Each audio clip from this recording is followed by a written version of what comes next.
진돗개 바로 알기 운동본부의 장석현입니다. 반갑습니다. 오늘은 진본에서 보유하고 있는 6년생 수컷 진돗개 다보기 이야기를 준비했습니다. 사진상에 보이는 개인데요. 사실 이 개의 모습을 봤을 때 진돗개 동호인들이 보시기에는 형태적으로 진돗개가 아니다 라고 생각하실 것 같습니다. 사진으로 보신 것처럼 실물도 크게 다르진 않습니다. 개가 작고 못생겼죠. 귀는 커서 펄럭거리고 앞다리가 오다리 형태로 휘어져 있기도 해서 이 개를 진돗개라고 한다면 무시할 분들이 많다는 것은 저도 알고 있습니다. 그래서 다보기란 개를 이야기하면서 좋은 진돗개는 겉모습만으로 평가할 수 없다는 것을 말씀드리고자 합니다. 우리가 진돗개를 키우려고 할 때 맨 먼저 확인하는 것이 개보의 투명성이나 혈통입니다. 그것은 내가 키우려고 하는 개는 진돗개여야 하기 때문이죠. 나는 진돗개가 좋아서 진돗개를 키우려고 하는데 그 개의 조상 중에 진돗개 외에 다른 품종이 섞여 있으면 그 개는 진돗개가 아닌 게 되니까 혈통을 묻고 따지는 것은 당연합니다. 그런 의미에서 혈통을 확인하는 것이라면 다보기는 개보의 투명성이 확인된 개체라고 말할 수가 있습니다. 다보기의 부모견이나 조상계의 혈통을 역추적해 봤을 때 개보를 구성하는 모든 개체는 진도섬으로 귀속된다는 것을 확인할 수가 있습니다. 그런데 다보기의 모양새를 보면 이 개가 서류상으로 순수한 진돗개임이 증명되었다고 해도 이 개를 좋은 진돗개라고 평가한다면 납득하기 어려울 것 같습니다. 저도 그 생각에 공감합니다. 안타깝게도 이 개가 성장 과정에서 몹쓸병에 걸려서 병마와 싸워야 했거든요. 이유는 이렇습니다.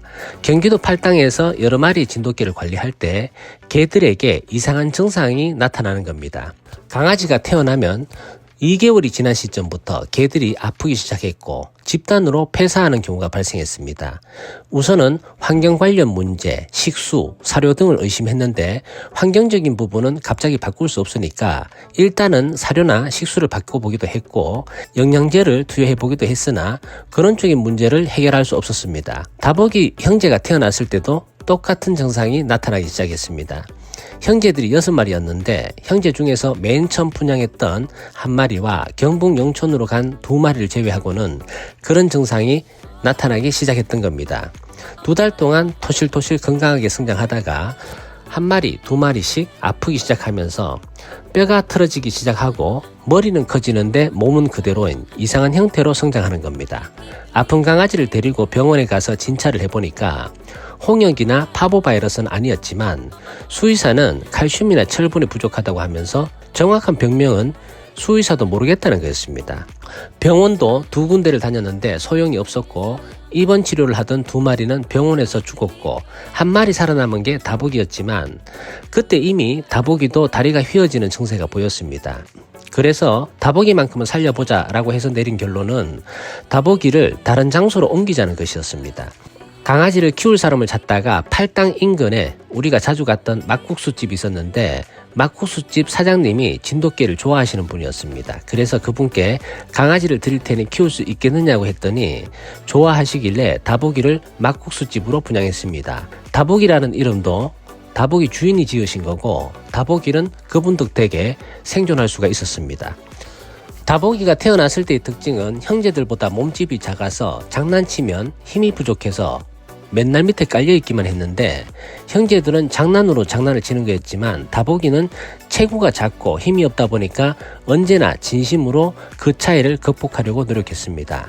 다보기는 어릴 때부터 생존 의지가 강했다고 볼 수 있는데요. 식당으로 옮긴 뒤부터 다보기는 자유롭게 길러졌는데 식당을 찾은 손님들은 앞다리가 휘어진 다보기의 작고 우스꽝스러운 모습 때문에 귀여워했고 다보기는 식당 입구에 있으면서 손님이 올 때마다 꼬리를 흔들며 반갑게 맞아주었고 손님이 식당 안으로 들어가면 또다시 제자리로 와서 대기해 있다가 손님 맞이를 반복합니다. 그런 환경에서 적응했던 다보기는 사람에 대한 적개심이 전혀 없었습니다.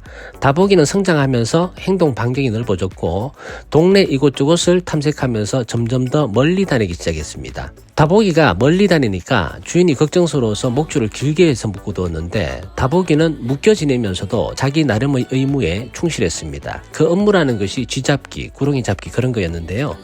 식당이 산 인근에 있었고 식탁 한 귀퉁이가 너저분해서 그런 것들이 많았던 것 같습니다. 하루는 막국수를 먹으러 갔는데 그날도 다보기가 어느 한 곳을 움직이지 않고 응시하고 있었는데 쥐구멍이나 쥐가 숨은 곳이었습니다. 주인 말로는 어제부터 저러고 있었다고 했는데 다보기는 뭔가에 꽂히면 포기를 모르고 몰입하는 기질이 있었습니다. 그 후로 몇 개월이 지난 뒤 막국수를 먹으러 갔다가 다보기를 보고 깜짝 놀란 적이 있었습니다. 누구한테 물렸는지 얼굴이 박살이 나 있는 겁니다. 얼굴 이곳저곳에 상처가 있고 귀는 세로로 쭉 찢어졌던 걸 봉합해서 꿰맨 자국이 있을 정도로 심하게 다쳐 있었습니다.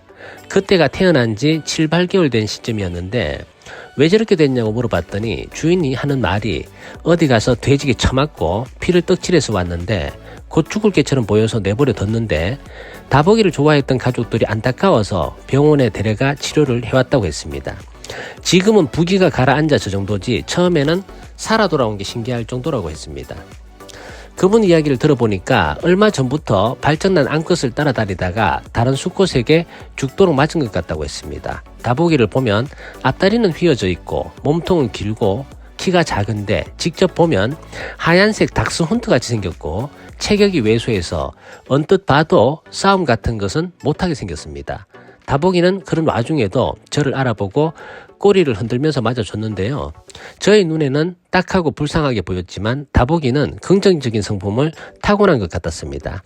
그 와중에 한 가지 이상했던 것은 다보기 밥그릇에는 항상 치즈, 육포, 과자, 고기 등 맛있는 것들이 담겨 있었고 깨끗한 물이 놓여져 있었습니다. 그래서 주인에게 맛있는 걸 잘 챙겨주시네요 했더니 자기가 준 것이 아니라고 하면서 다보기가 사람에게 친절하게 구니까 이웃집, 그러니까 식당 옆에 이디야라는 커피숍이 있었는데 커피숍을 운영하는 내외분이 다보기를 자기 개처럼 간식이나 밥을 챙겨준다고 하면서 주인은 근래에 다보기 밥을 챙겨준 일이 없다고 했습니다.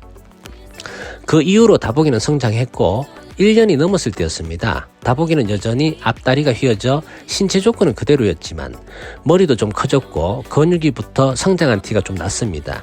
성장한 다보기의 모습을 찬찬히 뜯어보니까 다보기의 조상 중에 귀덮파리, 세발이, 야화라는 개가 있었는데 그 개들은 진돗개로서 수렵성과 먹이 수고의 본능을 후대에게 전이시키는 장점이 있었던 개들이었고 특히 오소리 같은 짐승을 포획할 수 있는 의지나 집념이 강한 개들이었는데 다보기의 모습과 체질에서 조상개의 부분적인 모습이 관찰되는 겁니다. 다보기의 조상 중에서 기드파리, 야화, 달래, 대새 같은 개들은 제가 직접 부리고 관찰했기 때문에 다보기의 모습에서도 조상개의 형질을 엿볼 수 있었던 거죠. 그 뒤 몇 개월이 흘러 막국수집에 가봤더니 어디서 데려왔는지 황구 강아지가 한 마리 와 있는데 꼭 진돗개처럼 생긴 겁니다. 주인에게 여쭤봤더니 다보기 새끼라고 했습니다. 다보기가 언제 교배를 했냐고 물었더니 다보기가 돌아다니다가 씨를 뿌려 나온 강아지라고 했습니다. 그 강아지가 식당으로 오게 된 경위는 이랬습니다. 다보기가 크게 다친 일이 있고 난 뒤에도 주인 아저씨는 다보기는 묶어놓으면 대소변을 안 보기 때문에 하루에 한 번은 풀어줬는데 몇 개월 전에 암컷 한 마리를 쫓아다니더니 풀어줄 때마다 상처투성이로 돌아왔다고 했습니다. 그 동네에는 그 암컷을 차지하기 위해서 다보기처럼 나돌아다니는 개들 중에서 덩치 큰 진돗개처럼 생긴 개가 있었고 다보기는 그 수컷과 맞닥뜨릴 때마다 처맞고 온 것이 아닐까라고 의심하고 있었는데 하루는 그 수컷과 암컷, 다보기 이렇게 세 마리가 식당 앞에서 놀다가 느닷없이 덩치 큰 수컷이 다보기를 공격했는데 다보기도 저항은 했지만 덩치도 크고 싸우는 기술도 그놈이 좋다 보니 다보기는 그놈이 공격할 동안 제대로 물어보지도 못하고 속수무책으로 물리면서 깔려있기만 했는데 그 개의 공격이 멈추면 다보기가 다시 일어나서 엉겨부터 싸움이 벌어졌고 엉겨붙긴 했지만 공격다운 공격으로 물어보지 못하고 깔려 있다가 일어서서 다시 공격하기를 반복하는 형태로 싸움은 진행되었습니다. 이런 과정을 지켜보다가 말리려고 했으나 다보기가 깔려있긴 했지만 다보기의 기세가 꺾이지 않자 어떡하나 싶어서 내버려 뒀는데 반전이 일어난 겁니다. 결국에는 다보기가 포기하지 않고 징그럽게 계속 달려들었더니 그놈이 물다가 지쳤는지 아니면 다보기 기세에 밀렸는지 모르지만 꼬리를 반쯤 내리고 슬슬 그 자리를 피하더라는 겁니다. 이윽고 다보기는 그 암컷을 차지하게 된 것입니다. 풀어줄 때마다 다보기 얼굴에 난 상처는 연적이었던 그 수컷과 전투 때문이었다는 것이 확실해진 것입니다. 문제는 그 이후에 며칠 동안 다보기가 집에 오지 않자 주인 아저씨가 찾아다니다가 동네 어느 집에 다보기가 보이길래 가봤더니 그 암컷과 같이 있는 걸 목격해서 다보기를 데려왔는데, 다보기는 암컷의 발정기가 끝날 때까지 거기 있으려고 작정했던 모양입니다. 강아지는 몇 개월 뒤 데려온 것이고요. 그런데 이상한 것은 그 강아지 모색이 황구여서 강아지 어미가 황구였어요? 라고 물어봤는데 아니 하얀색인데? 하는 겁니다. 사실 그 황구 강아지는 다보기 새끼가 아니라 다보기의 연적이었던 그 황구의 새끼였던 겁니다. 그놈이 먼저 교배를 했고 다음에 다보기가 교배했던 거죠. 주인은 눈앞에서 다보기가 교배한 것을 봤으니까 다보기 새끼라고 했던 겁니다. 어쨌든 오랜 연적이었던 그 수컷을 물리치고 그 암컷을 차지한 것은 다보기가 맞는 거죠.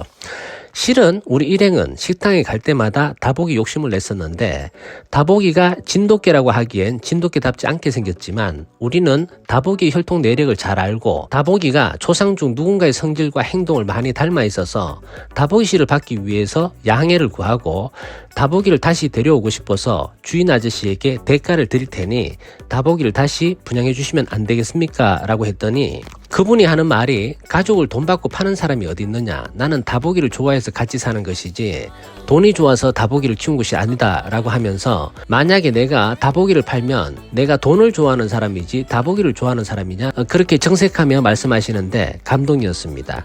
그 이후로 팔당에서 진돗개들을 다른 곳으로 옮긴 뒤에는 예전처럼 다보기를 자주 보지는 못했는데 불행하게도 다보기 주인이 돌아가셨다는 소식이 들렸습니다. 참 좋은 분이었는데 우리는 애도의 뜻을 전하기 위해서 찾아갔더니 이제는 식당을 접는다고 하시면서 다보기를 데려갔으면 했습니다.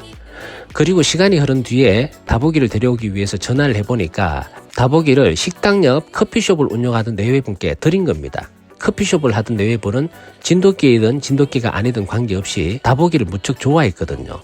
그분들은 다보기가 자기네 개도 아닌데 편안하게 쉴 수 있도록 새집도 마련해주고 간식이나 먹거리를 챙겨주면서 자기 개처럼 관리했던 나름의 이유가 있었고 주인 아저씨가 돌아가신 뒤에도 다보기를 챙겨줬던 분들입니다. 그분들이 다보기를 달라고 하니 다보기를 줘버렸던 겁니다. 이 소식을 접한 우리는 안주인에게 다보기는 종자견으로서 해야 할 역할이 있다, 기타 등등 이런저런 이유를 대면서 우리가 데려와야 하니까 그분께 말씀 좀 드려달라고 했습니다. 그제야 안주인은 커피숍 내외분을 설득해서 다보기를 데려오게 된 것입니다. 다보기를 데려오고 난 뒤에 커피숍 내외분께 미안한 마음이 들어서 좋은 강아지를 한 마리 엄선해서 분양해드리기 위해서 커피숍을 찾아갔었죠. 우리는 이러한 이유로 다보기를 데려오게 되었다라고 말하면서 강아지를 드리고 싶다고 했더니 한동안 다보기가 보고 싶어서 슬펐다라고 하면서 다보기가 보고 싶으니까 꼭 한번 데려오라고 하시더군요. 사실 이 글을 읽는 분들은 저렇게 생긴 개를 왜? 라고 의아하게 생각하시는 분들이 많겠지만 다보기는 그럴 만한 이유가 있었던 겁니다. 우리는 번식자로서 겉모습만 치중하는 게 아니라 개체의 유전자를 행동을 통해서 보기 때문에 다보기가 보여준 행동은 몇몇 조상계의 형질을 닮았고 실제 다보기는 행동으로 증명했습니다. 오늘 다보기 이야기를 준비한 것은 진돗개의 가치에 대해서 말씀드리고 싶어서였습니다. 제 생각에는 진돗개의 가치란 진도섬에서 자유롭게 생태했던 존재 그 자체의 의미가 있다고 생각합니다.